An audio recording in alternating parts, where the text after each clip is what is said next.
UDF അധികാരത്തിൽ വന്ന് 90 ദിവസം കഴിഞ്ഞതേയുള്ളൂ. എന്ന് വെച്ചാൽ 3 മാസം കഴിഞ്ഞതേയുള്ളൂ. അതിനു മുമ്പ് തന്നെ നിരന്തരം വിമർശനം ഏറ്റുവാങ്ങേണ്ടി വന്നു ഹൈക്കോടതിയിൽ നിന്ന് ഈ സർക്കാരിനെ, UDF സർക്കാരിന്. വകുപ്പ് സെക്രട്ടറിമാരെ നേരിട്ട് വിളിച്ചു വരുത്തുന്നു ഹൈക്കോടതി.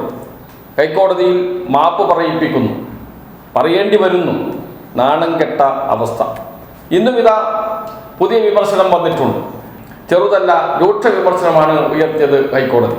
DGP പദവിയിൽ ഒഴിവ് വന്നു. സീനിയോറിറ്റി പ്രകാരം MR അജിത് കുമാറിനാണ് DGP പദവി ലഭിക്കേണ്ടത്. അദ്ദേഹത്തെ സംസ്ഥാന സർക്കാർ സസ്പെൻഡ് ചെയ്തു. ആലപ്പുഴയിൽ യൂത്ത് കോൺഗ്രസ് പ്രവർത്തകരെ മർദ്ദിച്ച പോലീസുകാരെ സംരക്ഷിക്കാൻ ശ്രമിച്ചു എന്ന റിപ്പോർട്ടിന്റെ അടിസ്ഥാനത്തിലാണ് സസ്പെൻഡ് ചെയ്തത്. അതോടുകൂടി അദ്ദേഹത്തിന് പ്രൊമോഷൻ നൽകേണ്ടി വന്നില്ല. തൊട്ടടുത്ത സീനിയോറിറ്റിയിൽ തൊട്ടടുത്തുള്ള S. ശ്രീജിത്തിന് DGP പദവി നൽകുകയും ചെയ്തു. കോടതി ചോദിച്ചിരിക്കുന്നത് എന്താണ് ഇത്ര തിടുക്കം? S. ശ്രീജിത്തിന് DGP പദവി നൽകാൻ സംസ്ഥാന സർക്കാർ തിടുക്കം കാട്ടിയത് എന്തിന്? S. ശ്രീജിത്തിനെതിരെ വിജിലൻസ് അന്വേഷണം നടക്കുന്നുണ്ട്. വിജിലൻസ് അന്വേഷണം നടക്കുന്ന ഒരാൾക്ക് പ്രൊമോഷൻ നൽകിയത് എങ്ങനെ? ഈ ചോദ്യമാണ് സംസ്ഥാന സർക്കാർ ചോദിച്ചത് സർക്കാരിനോട്. മറുപടി കൊടുത്തില്ല, ഉരുണ്ട് കളിച്ചു. കൃത്യമായ മറുപടി ലഭിക്കാത്ത സാഹചര്യത്തിൽ കോടതി ആഭ്യന്തര സെക്രട്ടറിയെ വിളിച്ചു വരുത്താൻ തീരുമാനിച്ചു.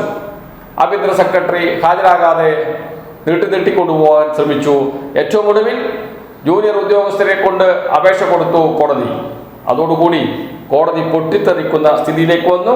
സർക്കാരിനെ രൂക്ഷമായി വിമർശിച്ചുകൊണ്ട് അടുത്ത സിറ്റിംഗിൽ ആഭ്യന്തര സെക്രട്ടറി നേരിട്ട് ഹാജരാകണമെന്ന് ഉത്തരവിട്ടു. ഒരു തരത്തിലുള്ള അവധിയും അതില്ലെങ്കിൽ ഉപേക്ഷയും കാട്ടിക്കൂടാ എന്ന കർശന നിർദ്ദേശം നൽകുകയും ചെയ്തു. ഇതിനു മുമ്പും ഇതുപോലെ വിമർശനം ഉയർന്നിരുന്നു. അഞ്ചരക്കണ്ടി സ്വാശ്രയ ഡെന്റൽ കോളേജിലെ വിദ്യാർത്ഥി നിതിൻ രാജ് ആത്മഹത്യ ചെയ്യുന്നു. ആത്മഹത്യക്ക് കാരണക്കാരായ ഡോക്ടർ റാമിനെ അറസ്റ്റ് ചെയ്യുന്നതിൽ കുറ്റകരമായി വീഴ്ച വരുത്തിയ പോലീസ് ഉദ്യോഗസ്ഥരുണ്ട്. Crime branch DYSP Sudheer Kallan doctor റാമിനെ അറസ്റ്റ് ചെയ്തിരുന്നു. പക്ഷേ അറസ്റ്റ് നിയമപ്രകാരമായിരുന്നില്ല, നിയമങ്ങൾ പാലിച്ചായിരുന്നില്ല. അതുകൊണ്ട് ജാമ്യം ലഭിച്ചു ഡോക്ടർ റാമിന്. ഇതുവരെ വിമർശനമായി വാർത്തയായി. വീണ്ടും അറസ്റ്റ് രേഖപ്പെടുത്തി നിയമപ്രകാരം കോടതിയിൽ ഹാജരാക്കി. അതിനുശേഷമാണ് ഡോക്ടർ റാമിനെ റിമാൻഡ് ചെയ്യാൻ കഴിഞ്ഞത് കോടതിക്ക് എന്നോർക്കണം. കുറ്റകരമായി വീഴ്ച വരുത്തിയ ഉദ്യോഗസ്ഥരെ സർവീസിൽ തുടരാൻ അനുവദിക്കുന്നത് എന്തുകൊണ്ട് ചോദിച്ചത് ഹൈക്കോടതിയാണ്. എന്തുകൊണ്ട് നടപടിയെടുക്കുന്നില്ല? നടപടിയെടുക്കണമെന്ന് ഹൈക്കോടതി നേരിട്ട് ആവശ്യപ്പെട്ടു. എന്നിട്ട് പോലും നടപടിയെടുത്തില്ല. DYSP സുധീർ കല്ലനെ സംരക്ഷിച്ച് നിർത്തുകയാണ് സംസ്ഥാന സർക്കാർ ചെയ്യുന്നത്, ആഭ്യന്തര വകുപ്പ് ചെയ്യുന്നത്. കഴിഞ്ഞ ദിവസം മനോരമയിൽ വാർത്തയുണ്ടായിരുന്നു. പിണറായി വിജയനാണ് സംസ്ഥാനത്തിന്റെ മുഖ്യമന്ത്രിയെങ്കിൽ, ആഭ്യന്തര വകുപ്പ് മന്ത്രിയെങ്കിൽ മലയാള മനോരമയുടെ 1-ാം പേജിൽ വരേണ്ട വാർത്തയാണ് 12-ാം പേജിൽ ഒതുക്കി.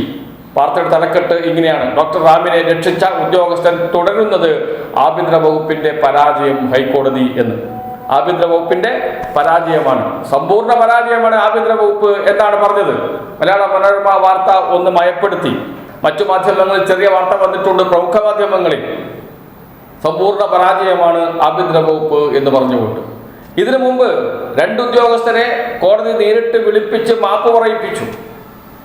ഇത്രയും വകുപ്പ് സെക്രട്ടറിമാർ കുറഞ്ഞ കാലത്തിനകം 3 മാസത്തിനകം കോടതിയിൽ ഹാജരാക്കേണ്ടി വരുന്ന അവസ്ഥ അപൂർവമാണ്. എന്ന് വെച്ചാൽ സംസ്ഥാന സർക്കാരിന്റെ പ്രവർത്തനം പൂർണ്ണമായും താറുമാറായിരിക്കുന്നു. ഒരു പ്രവർത്തനവും നേരെ ചൊവ്വേ നടക്കുന്നില്ല. ഇതിനെല്ലാം ബലിയാടാകുന്നത് ഉദ്യോഗസ്ഥരാണ് എന്നോർക്കണം.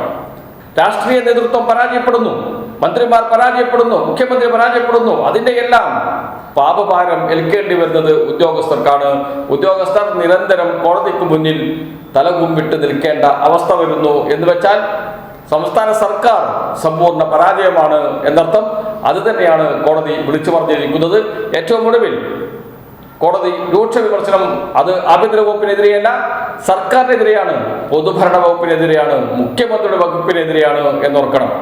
DGP റാങ്കിലേക്ക് എന്തിന് വിജിലൻസ് കേസുള്ള ഉദ്യോഗസ്ഥന് പ്രൊമോഷൻ നൽകി എന്ന ചോദ്യം, ആ ചോദ്യത്തിന് മറുപടി നൽകാൻ ഇതുവരെ സംസ്ഥാന സർക്കാരിന് കഴിഞ്ഞിട്ടില്ല. ഉരുണ്ട് കളിക്കുകയാണ്. ഇനി ആ ഉരുണ്ട് കളി നടക്കില്ല എന്ന് ഉറപ്പിച്ചു പറഞ്ഞിരിക്കുകയാണ് ഹൈക്കോടതി. എന്തായാലും അടുത്ത കേസ് വരുന്ന ദിവസം എന്ത് സംഭവിക്കുമെന്ന് അറിയാം. ആഭ്യന്തര സെക്രട്ടറി മിൻഹാജ് ആലം നിർബന്ധമായും ഹാജരാകണമെന്ന് ആവശ്യപ്പെട്ടിരിക്കുകയാണ് ഹൈക്കോടതി. ഹാജരാകുമോ, അതല്ല മറ്റെന്തെങ്കിലും പറഞ്ഞ് ഹാജരാകാതിരിക്കാൻ ശ്രമിക്കുമോ? അപ്പോൾ കോടതിയുടെ നിലപാട് എന്തായിരിക്കും എന്നതാണ് ഇനി അറിയാനുള്ളത്.